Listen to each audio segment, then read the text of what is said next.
And what do you think of these texts? I like them. I, I it assume seems they're written by appropriate. women. Yes, of course. Then they have Yeah. lovely foreign accents that I don't do justice to. Yeah, no, that's like I assume there's faint rose petals in the stationery in the back, and it's nice. The sentiment is nice, um, but it's not taking a lot of ownership for the contribution. And I'm not saying you should or anything. I'm just in general, right? Feminism as a whole, not that popular these days. Like there was a survey in England, this came out January 2016. A survey in England. What percentage of people do you think will call themselves feminists in all of England?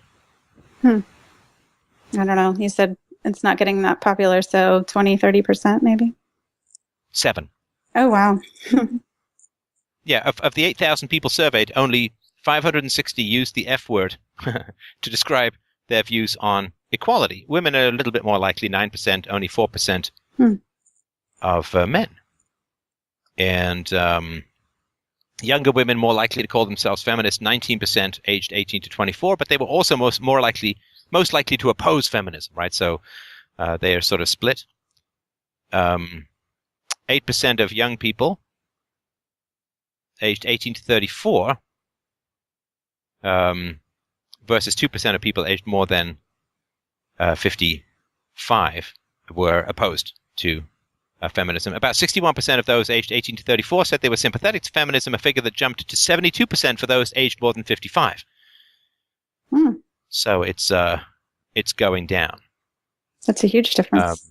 It's a huge difference. So, feminists, I mean, if you're in college, right, they're all over the place. But in life, it is not a movement that is doing very well, to put it mildly. Yeah, of course, a lot of power in politics and to some degree in the media and in academia, of course, they're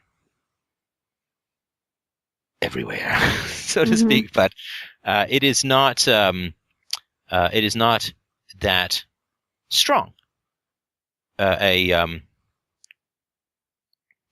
movement, and it's it's can be higher in America. It's about a quarter, but it's so in 2013 there was Paul. There's 28% of Americans considered themselves feminists, and in 2 years later, right? So Did I drop out 2013. in its stuff? Oh, can you hear me? Hello. It was Linda that dropped. You can still Linda, hear are you. we back? Okay. She's not back yet. Hold on. You there, Linda? I am. Okay. You just dropped for a second. Sorry So 2013, we got 28% of Americans call themselves feminists. Have a guess. What happened 2 years later? It cut in half, 14%? Yeah, it's pretty close, down to 18%. From 28% down to 18%. So in real term, feminists dropped from 89 million to 58.5 million. More than 30 million people bolted from feminism in 2 years. 30 million people. Nice. Yeah. There's hope. Yeah. Isn't that just astounding? Isn't that just astounding? It is. And this is, I think, largely due to the internet. I mean, the fact that there's a multiplicity of voices out there and that there is not this monolith of the media and academia and the arts and so on blaring the same strident trumpets and so on. It is an astonishing change in a couple of years. And that is a good step. And men need to understand that. Because, men who are interested in these issues, they face a lot of feminists out there and a lot of feminists making a lot of noise, but they're dying off. The whole movement. Because what happens is, of course, feminists come forward and they say, well, we're about equality. And people are like, well, yeah. Well, who could disagree with that? Of course, women should be equal before the law. Of course, people should be equal in their abilities to hold contracts and equal in their opportunities. And of course, there should be no institutional barriers between the genders for what they can achieve in their life. So when you talk to, and in particular, this collapse in America, because when you talk about equality in America, most Americans, at least those of European extraction, most Americans will, when you talk about equality, they think you mean equality of opportunity. Mm-hmm. But the internet has pointed out repeatedly, vociferously, and at many times delightfully offensively, that when most feminists talk about equality, they're talking not about equality of opportunity, but equality of outcome. And that is one thing that there's still enough not Republican, but Republic-style Americans who believe that equality of outcome should be called what it properly is, which is communism, that when they understand that feminism does not stand for equality of opportunity, but rather equality of outcome, they get its totalitarian, unshaven armpit odor, right? Because feminists are still complaining about the pay gap. Well, the pay gap, it has been illegal, not that it should be, but it has been illegal in America since the mid-'60s to pay a woman less for the same work as a man. They won that semi-totalitarian battle 50 years ago, and they're still complaining about it. And the other thing, too, is that men, when they hear a woman complain, they'll try and make her feel happier until they really get that nothing's going to make her happy, right? Then it's just like, okay, well, short circuit. We're done with that. And that is something that the internet has really, really helped people to understand. And in so doing, it is the internet and men's rights activists and work that people like you are doing, Linda, I mean, doing an enormous service to women. Because if and this is true for women, for minorities, you name it, right? If somebody's constantly dripping, this Chinese water torture, it's like the simplest torture in the world. Apparently it's completely maddening. Have you ever had this? I don't know if you've ever, you woke up at night and there's a tap dripping. Mm-hmm. It's not dripping a lot. Maybe every 10 or 15 seconds. Have you ever experienced that? Yeah. Mm-hmm. Okay. Can you get back to sleep? No. No, because your brain is like, count down to the next tap, count down to because case selected and all, right? So count down to the next tap, bleep, bleep, bleep. So the water torture is just drip. And the gallons of wasted water. And the still. Yeah, and you're like, I should really get up. And it's like, well, if I get up, I got to turn on the light, and then I'm going to flood my retinas, and I might not get back to sleep. I don't know. I'm a sleep hysteric, so I have to manage all this stuff for myself, so I get good night's sleep.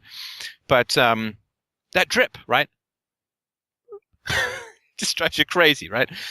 And this drip, drip, drip of you're hard done by, there's a system that's out to get you, you're being oppressed, it's terrible, you're the worst life, and everyone's trying to rip you off, and the people who just constantly whisper that like Iago into Othello's ear. There's in Hamlet, the uncle who wants to sleep with Hamlet's mom, spoiler, it's okay, it's been 400 years, I think we'll survive. But the uncle who wants to sleep with Hamlet's mom kills Hamlet's dad by pouring poison into his ear while he sleeps. Hello, mainstream media, right? I mean, pouring poison into people's ear. Constantly, you're bad, you're wrong, you're oppressed, you're a victim, right? It's the endless victim thing. Victim, mm-hmm. victim. Everyone's bad, everyone's about you, everyone wants to rape you. Mm-hmm. It's young women in campus complaining these days that men don't want to buy them drinks. Oh, God. Well, of course they don't. Not because they don't like buying women drinks, but because they don't want to be accused of roofing someone or raping someone or getting someone drunk or, right? There's this app. This is how insane things have become between the genders. There's this app you can get. I don't know if you buy it or not. You can get this app. And what happens is you record a consent for sex. Yeah, I've heard of that. Right? I don't know how detailed you're supposed to get. Like if you're supposed to flip through and pause on various pages in the Kama Sutra or something like that and say, well, I'm doing that one with the upside down monkey, maybe. That one with the water buffalo, absolutely not. Right? So I don't know if you're pointing and you're drawing out what you're allowed to do or whatever it is. But what happens is you record this app. You record a video in this app, and it gets sent to some server where it remains encrypted and is only accessible by law enforcement. In other words, if someone complains and it was not consensual, then you have this app which can be unlocked by law enforcement. Now, I guess in some parallel universe, and I understand the caution, don't get me wrong, but in some parallel universe, does it not make any sense that the relationship between the genders has devolved to the point where you have to give porn to the cops in order for them, here, this is my solution. And I understand it. I mean, this is how mental. Maybe only sleep with people you can actually trust. Well, that's tough. That's tough because, look, don't get me wrong. I completely agree with you. But I assume that the men who get married to women also assume they can trust them, and then 70, 80% of the time, the woman gets dissatisfied, walks off with half his stuff. I mean, they assume they trust those people, and I agree. I mean, dating unstable people it's Russian roulette. Except Russian roulette, it's over quickly. This is not that way. But I think people have gotten that this relationship between the genders just gone kind of haywire. It's crazy. Kind of haywire. And as far as the apologies for all of that, I don't know. There's a funny thing. Tell me what you think, Linda. Since I always like to be as frank as possible. Tell me if, in your experience and in your opinion, if this is way off the mark. Okay. Do you think it's an unfair statement to say that a lot of women, A, want to boss a man around, and B, hate it when they succeed? Yeah. Mm-hmm. Okay, good. So my sort of generally accumulated observations of my close to half-century mark is not way off base, at least as far as what you see. What is up with that? It's like me buying a remote, like a voice-activated robot, and then getting angry when it doesn't obey. And being secretly satisfied when it doesn't listen to me. What is that all about? Want to boss a man around, hate it when it works. Oh gosh. Break it down for all the way. I mean, I think it's a subconscious, lack, it's a lack of self-knowledge. Like not everything that you want and need is on the conscious level, right? I mean, no, you can't flush it down there and think you've answered anything. It's contradictory because unconscious. No, that doesn't explain anything. I'm sorry. Try again. Okay. Well, okay, so but a man you can boss around because he's in love with you, right? So isn't to some degree bossing a man around a sign of how much he loves you? Okay. Is that fair to say? All right. Yes, I can see that. Wait, you sound like you're you're calling for backup as we speak. Wait a minute, he's backing me up in the corner. What the hell's going to happen next? No, it's nothing bad. It's nothing bad. I'm just because. No, I don't see that being like love, to let go of your own assertiveness because you're in love, I don't know. Oh, no. Sorry, I don't mean that. What I mean is that if a man doesn't care about you and you ask him to help you move, what's he going to say? Okay, sure. Yeah, I see what you're saying. Right. You get where I'm going with this, right? Okay. And so, but if a man is romantically interested in you and he wants to, and you ask him to help you move, what's he going to say? Yeah, I'll say yes. Right. I mean, this is me at the age of 12. Right. I've mentioned this story before, but it's something that sort of circles around in my head when these topics come up. Me at the age of 12. I have one pen in school. One pen. And there's this girl sitting in front of me. Yeah, this girl sitting in front of me. She asked me to borrow her pen. She wants to borrow my pen. I lend her my pen. She says, "Can I keep your pen?" What do I say? Okay. Yes, you can. Because I hit puberty 8 minutes ago, and apparently now I have no free will of any kind anymore. Mm-hmm. And so that is, and this has sort of happened countless times, that it's very hard for men to say no. And that to some degree is a measure of a woman's sexual power, sexual market value. Right. Is that like the shit test, sort of?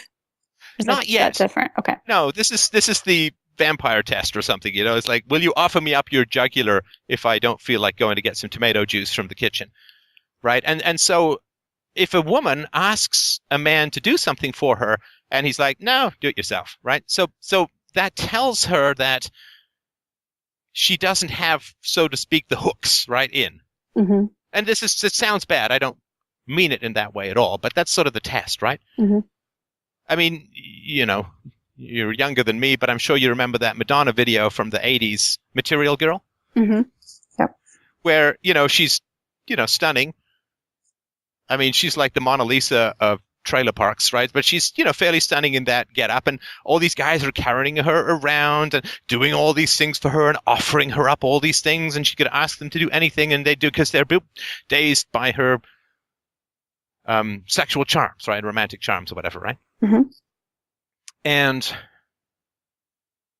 it was the same thing with Marilyn Monroe. Oh, there's a great song, Diana Krall covers it, called Peel Me a Grape. Mm-hmm. And there's I guess another one which was covered by recently recovered from a random bike mission, Sinead O'Connor, about get out of here and get me some money too. This woman just discontented and just ordering the guy to go get her resources. You had plenty money, 1942. You let other women make a fool of you. Why don't you do right like some other men do? And this wanting a man to do something for you, wanting to boss him around, is a mark of sexual power. And again, it sounds sinister. To me, it's not. It's just sort of a reality. And I think that's why a woman likes to be able to boss a man around, because if she can do it, he's putty, so to speak, right? Yeah, that makes sense. But on the other hand, if she can keep bossing him around, then he's not going to be a fit competitor to get resources for her when she's pregnant, right? So the bossing him around is sexual power. But she needs him to be out there fighting with other men to bring home the biggest buffalo, right? Right. So I think she likes to want to boss him around because it's sexual power. But if she can keep bossing him around and he just does, then he's like, okay, the honey-do list, right? You got a honey-do list. Then what happens is, I think she feels that it's an annoying thing, because then he's not going to be out there fighting for the family to get enough resources for the 12 kids or whatever, right? And I think that is one of the challenges that is, I think we all understand that men are, sexual creatures driven by sexual drives and desires and defined by reproductive success. Obviously, that's how evolution works, right? Right. But there's this funny thing where we don't look at women the same way. That a woman is defined by reproductive success, and a woman is going to have her biological imperatives, and she's going to have her drives and her desires, and it's all going to have been tweaked over the last couple of billion years to be as efficient and productive and selectively successful as possible, right? I mean, it's like, men are penises, women are angels, it's that old cliche. And it's so well hidden that, the Sam Cooke song, Sam Cooke cover of the Gershwin song, your daddy's rich and your mama's good looking. I remember first hearing that when I was about 18 or 19. A friend of mine was really into Sam Cooke and gave me the greatest hits, and then I became like a Sam Cooke nut for a couple of years and still am. Change gonna come. Just listen to that on headphones, and its operatic style is stunning. Because he wrote that song because he was frustrated, because he said, how come Bob Dylan writes Blowing in the Wind and all these great songs, and black people can't write something of equal power? And he sat down and he wrote Change Gonna Come, and it's like, God, okay, mission accomplished, much more powerful than Whiny Bobby. But there is this, so with regards to this, men want to please women, but if they please women, women are not pleased. Right? I mean, I mentioned recently that there's a study that shows that if men and women don't do sort of clearly defined male and female chores, like the standard thing is the men do the outside, the women do the inside, the men do the mowing and the women do the laundry and stuff. If couples successfully achieve more egalitarianism in the distribution of housework, women end up unhappy and non-orgasmic. Isn't that wild? Right. Yes, I've heard about that.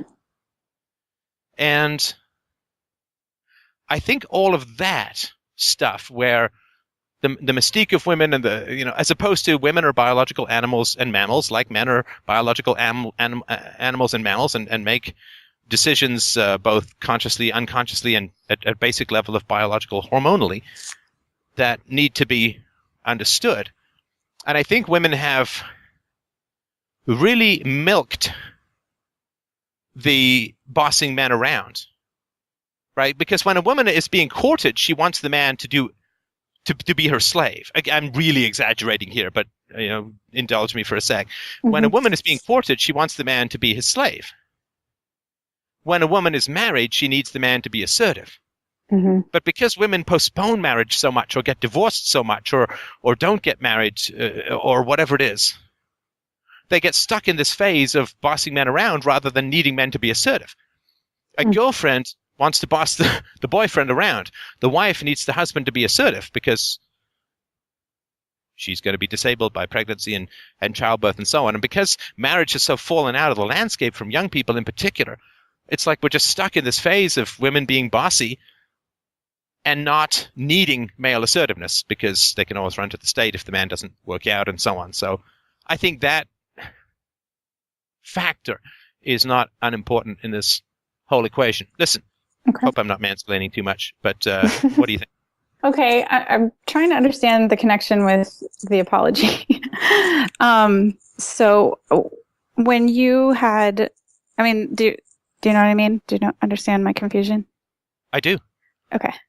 Do you want me to see if I can connect it? I think I think I know why. Okay. When you became a single mom, this must have been terrifying. Yes. Right? Terrifying. Yes. Terrifying because you have a, life depends on you. And your life becomes immeasurably more complicated. Just scheduling and getting kids to doctors and dentists and, all the stuff, right? Having time for them. And just totally different, right? Making me cry. I really get that. I sympathize with my mother to this degree. It was a brutal experience for her when she made the choice to become a single mother. Mm-hmm. It's terrifying, right? Yes. And what are you feeling when I talk about that? Well, I really appreciate the empathy. It's a high wire act with a baby strapped to you, right? Yeah. And in that fear, I'm not saying you, but I think in that fear, a lot of women want to run to the state. I understand that too. Mm-hmm. Because some other guy, especially once when you're a single mom, your sexual market value goes down a lot, right? Yeah. Hey, want to date me and the baby? How do I look in this breast? How do I look in this dress while I'm lactating, right? It's just not, right? It's not that good, right? Right. And I think a lot of women want to run to the state because a guy, like once you're a single mom, the quality of guys that you can attract goes down significantly. And of course, some guys will just be in it for the sex, right? And then that's not a stable situation. Right. For your kids, for your income, for your survival, right? Right. So you got to run to the state. The government check will always keep coming, but men are unstable. Men are inconstant. And I understand that. If the only way you can eat is with a government check, what are you going to do? Starve to death on principle? I wouldn't. Right. So I think an acknowledgement that there has been this tendency, this great temptation, that if the government was providing free sex for men, the quality of relationships would go down, the quality of courtship would virtually vanish. And when the government provides free money for women, similar things begin to happen. Mm-hmm. And the apology, I think there's two levels. The first level is the women who have fallen into Grudge Canyon, Anger Canyon, Resentment Canyon, never to be seen again. Those women who have divorced a man, who've badmouthed a man, who've not taken ownership for the men that they chose, who maybe have kept even decent ex-husbands away from the kids, who have taken the maximum conceivable amount of alimony and child support out of the man's twitchy, eviscerated hide. Well, I think there's apologies that need to be made to the men individually, right? And you've said, like, you've apologized to the men in your life, which I respect and admire for what that's worth. So I think that's sort of the individual stuff that needs to occur. But the second thing is it fair to say, Linda, that women are pretty sensitive to being shamed? Yes. I think so. I mean, that's how society used to run. Mm-hmm. Right? I mean, why didn't girls in the 50s get pregnant? Yeah, because they would be shamed. I mean, there was lots more to it, but the whole family would be shamed. This is why the girls would go and visit an aunt upstate for 6 months and give the kid up for adoption, and everybody would try and, we will never, these cliches, you go give up the kid at adoption and the mother's driving you home, cold face, white lips, set eyes. We will never speak of this again. It just becomes something you can never, ever speak of. And that's painful because it's isolation, it's rejection, it's ostracism. Even within a relationship that continues, it's ostracism of a central topic. And so I think there's the apology to men individually for using the power of the state, as is often the case, to harm their interests. But I think there's also the apology to men as a whole for not stepping up and shaming women who are doing wrong. Mm-hmm. Right? Because, I mean, we're going to take the man for everything he's got, right? I mean, Trump's first wife, don't get mad, get everything, ha, ha, ha, ha, right? Right. If she'd have been ostracized through that, I mean, if people had just said, that is hideous, parasitical, horrifying behavior. Heather Mills, one-legged, hoppy vampire of Paul McCartney's fortune, what did she take him for, $100 million? Something like that, for a marriage that lasted a couple of years? Come on. Women should have made short work of these people. Mm-hmm. But they didn't. And I know it's uncomfortable, and I know it's work, but I've always thought of these stories. I saw a terrifying movie called Once Were Warriors about the Maori. But when I grew up, there were lots of stories of, well, the police weren't around. Some guy raped a girl, and the other men all beat him up. There's a great song by a Canadian band called The Tragically Hip called 38 Years Old, which people should listen to. Gord Downie is a great mournful balladeer, but that men sort of step up and enforce the rules. In another terrifying movie, Goodfellas, right? I mean, when one guy is having an affair that's threatening the family, the two other guys sit him down and say, you can't do this, this is bad, she's your wife, she's your mother of your children, have your thing on the side. Like, the men stepped in and enforced the rules, and were willing to be unpopular, and were willing to be attacked back. Mm-hmm. And if women want to claim equality, then women need to do that too, with other women. Men can't police women, because the women can always run to other women and say that mean man is, he's sexist, honey, right? Men can't police women. Only women can socially police women, and that's how it used to work. I know that I know this for certain, that there were times in the past when a girl would get pregnant, she would tell her mother, and the father would never know. We're going abroad, Right. This kind of thing. Right? We're going abroad, and we'll come back, and the father never knows. That's the women policing the women. The mother's policing the daughters, the sisters policing the sisters. That's what you need for there to be a free society. And that's what allows men to trust women. Because if all men see are these ferocious in-group preferences where women never criticize each other and they rah-rah sisterhood every crappy decision made by women, like when false accusations are made by women. Mm-hmm. I see this, and I covered this Ghomeshi trial. And the judge basically said, hey, these women were not honest while under oath. He may have put it even more strongly than that. And they're still being interviewed and they're still being cheered on, and there's no... Right? Yeah. That kind of stuff is pretty disgusting. Yeah. Yeah. So even when women act in ways that, by any objective standard would just be heinous, there's a lot of this pull-together sisterhood stuff. And men see everything. We may look like we're not paying attention. Oh, we're paying attention. Right. We're paying attention. And women gave up on this policing stuff. And I think that's one of the gravest problems, because this could all have been solved with the proper amount of internal policing. So I think the apology is to some degree for that. Like, I went for more social comfort and more social ease. Okay. Because in false accusations, when the false accusations fall flat, what do a lot of women say? Oh, the system is broken. The system needs to be reformed. Mm-hmm. All women need to be believed.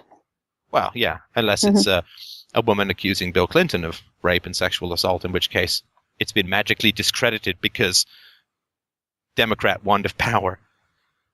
So I think the apology is important, and I hugely appreciate you, Linda, for bringing this up. I don't have a huge answer, but I do think that there has to be some acknowledgement of the basic thing which is becoming inescapable to most men about a lot of women, which is that they say they want equality, but they don't. They want all the benefits of equality, but they don't want the less pleasant stuff that comes with equality. And it's easy to say, well, just make up your mind, women, like there's some collective brain or anything like that. And every woman is going to make that decision about where you stand on the responsibility continuum. And there are a lot of women, I know them, a lot of women who say, I don't want to be equal to a man. I want a man to take care of me because I want to be a mom and I want to do this and I want to do that. So I don't want to be equal. And I have no problem with that. There are other women who say, I want to be perfectly equal to a man, and for whatever, that's fine too. But I think that the honesty needs to be there, and that you cannot increase equality without increasing responsibility. That you cannot increase equality without increasing responsibility. And I think there's been a bit of weasel stuff that's gone on for a lot of women, not all, right? Where, when equality works out for the benefit of women, yay, equality, and when responsibility doesn't work out for women, then they go back to this inequality and victimhood and all this kind of stuff. But there's no particular conscious thing. And women are going to have to find a way to sort this out. I mean, the society has become so toxic against men that anytime a man tries to insert himself, it's like Godzilla is stomping down a model of Tokyo with real people in it. So I appreciate that. The apology is fantastic. But the apology has to be followed by action. Right? Mm-hmm. Apologies that are not followed by action are manipulative, right? Yeah. Hey, honey, I'm sorry I was cheating on you. I'm sorry about those 12 stewardesses, but, sorry, right? And then next week it's 12 more stewardesses. Well, I'm sorry about, it's like, come on. Don't. The apology is nice, but I think that the level of mistrust, if the apology isn't immediately followed by action, like, I'm really sorry that women are using the state to eviscerate men in divorce. So I'm going to tell my sister that she has to stop taking so much money from her ex-husband and let him see the kids. And if she doesn't, there will be significant consequences. I'm not going to talk to her. I'm going to do X. Whatever it's going to be. Right? So, because the apology is great, But if the apology is not followed by action, it's worse than no apology at all, because it doesn't raise hope, right? So if there's a woman who's acting badly in your life, I say this to women as a whole, not you in particular, but if there's a woman who's acting badly, then say to the men, like, I'm really sorry, I didn't do anything about this before, but I'm damn well going to do something about it now. Sit down, have those uncomfortable conversations. Mm-hmm. You can say to women, stop sleeping around, stop dragging your ex-husband through divorce court, stop taking all this alimony, you didn't earn it. Right. Having sex with a guy and then demanding money for it after you stop having sex with him, I think we all know what that's called. Yeah. It ain't exactly divorce. So I think the apologies are great, followed by particular action is, I think, the most powerful thing, and I would argue really the only thing. And with recognition that, given what's going in society, men have some suspicion that it may be because women are scared of changing demographics in society, that's why this is happening. So, sorry for the long spiel. No. What do you think of all this? Do you think this is of any value? Yeah, that makes a lot of sense. So kind of more of a focus on, just kind of making it known to other women might be even more helpful than apologizing directly to men.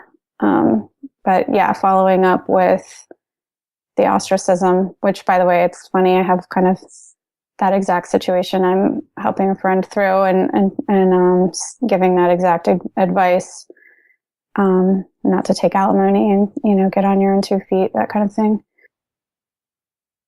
That is very impressive. And if that behavior can be universalized, the world can be saved. I mean, I believe it is that serious. So I hugely appreciate the stand that you're taking on that. And look, we all need people to take a stand for the best that we can do. People around there, oh yeah, you get him, girl, you go get that alimony, you deserve it, right? Yeah. Why should you ever have to work again? He treated you badly and you deserve taking for everything. You're not helping people. Yeah. Like, people who do that, they're not helping people. Yeah. And there's a lot of like laughing at men and, ridiculing their husbands and just putting them down. And it's just, that needs to be stopped. Oh yeah. I left women who did that once. Right. I heard about that and I'm like, okay, we're done. Like, no, you don't get to be that two-faced. You don't get to tell me you love me, and then when you're around this vicious little coven, I'm suddenly a jerk and irresponsible and what? It's like, forget it. No, two-faced people are repulsive to me.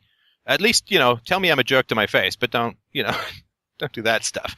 And it is very tempting, right? And of course, if you don't do it, you might experience some negative social repercussions, right? I mean, if other people are slagging the men who they claim to love, or slagging and putting them down, and you say, I'm not participating in this. This is gross. Aren't these men you're supposed to love? Why the hell are you putting them down?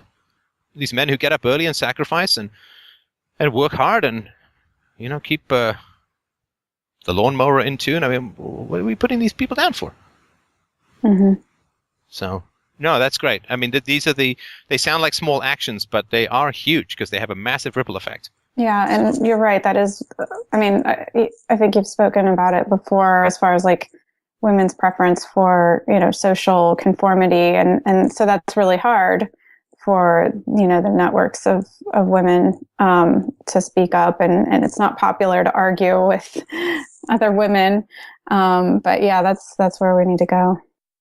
Well, if it's any consolation, men have often had to go to war.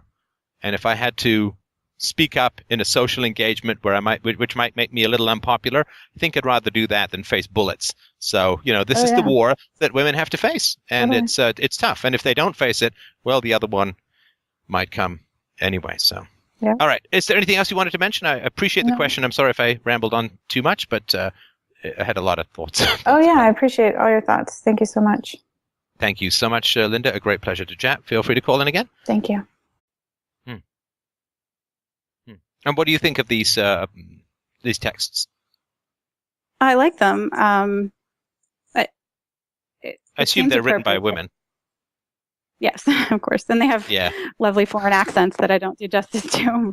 Yeah, no, that's like I assume there's faint rose petals in the stationery in the back, and it's nice. The sentiment is nice, but it's not taking a lot of ownership for the contribution. And I'm not saying you should or anything. I'm just in general, right? Feminism as a whole, not that popular these days. Like there was a survey in England, this came out January 2016. A survey in England. What percentage of people do you think will call themselves feminists in all of England? I don't know. You said it's not getting that popular, so 20-30% maybe? 7. Oh, wow.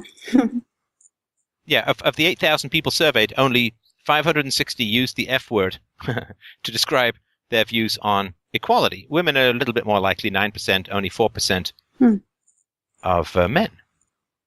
And younger women more likely to call themselves feminists, 19% aged 18 to 24, but they were also most likely to oppose feminism, right? So they are sort of split.